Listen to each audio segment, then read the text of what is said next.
Hello বন্ধুরা, আবারও দেখো তোমাদের কাছে একটা সুন্দর একটা রেসিপি নিয়ে চলে এলাম। আজকে কিভাবে এইটা করছি তোমাদেরকে পুরোটাই দেখাবো। আজকে বানাচ্ছি মোরলা মাছের। এই যে দেখো, এখানে বেগুন ভেজে নিয়েছি, এখানে কালো জিরে ফোড়ন দিয়ে আমি আলুটা ভাজছি। এই যে দেখো, মাছটাও আমার ভাজা হয়ে গেছে। মোরলা মাছগুলো দেখো কত সুন্দর, খুব সুন্দর করে ভেজে নিয়েছি। আর এই যে কালো জিরে ফোড়ন দিয়ে যে আলুটা ভাজছি, আজকে এই মোরলা মাছের রেসিপিটা তোমাদেরকে পুরোটাই দেখাবো কিভাবে বানাই। এই যে এখানে পেঁয়াজ কুচিয়ে নিয়েছি, পেঁয়াজটা দিয়ে দিচ্ছি।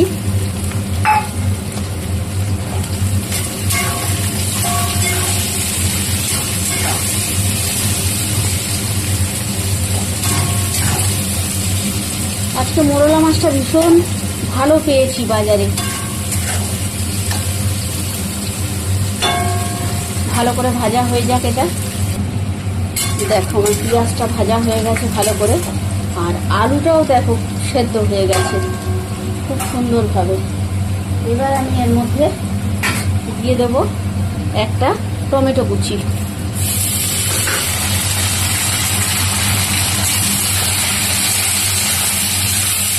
একটা টমেটো দিয়ে দিলাম।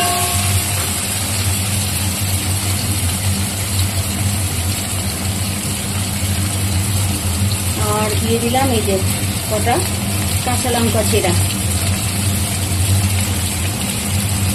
সাথে দিয়ে দিলাম একটু নুন। নুনটা দিলে টমেটোটা বেশ তাড়াতাড়ি চলে যায়। এটা দিয়ে ভালো করে ভেজে নেব। এবার দেখো টমেটোটাও আমার ভাজা হয়ে গেছে। এবার এর মধ্যে দিলাম একটু হলুদ, তারপর দেব একটু কাঁচা লঙ্কা দিয়েছি, একটু গুঁড়ো লঙ্কাও দিলাম।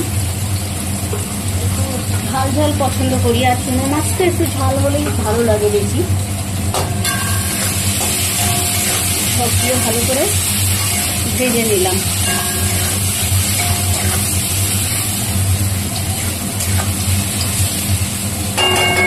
আলুগুলো আমার প্রায় সেদ্ধ হয়ে গেছে। এর মধ্যে দেব এই যে একটুখানি সাদা সর্ষে কালো সর্ষে বাটা।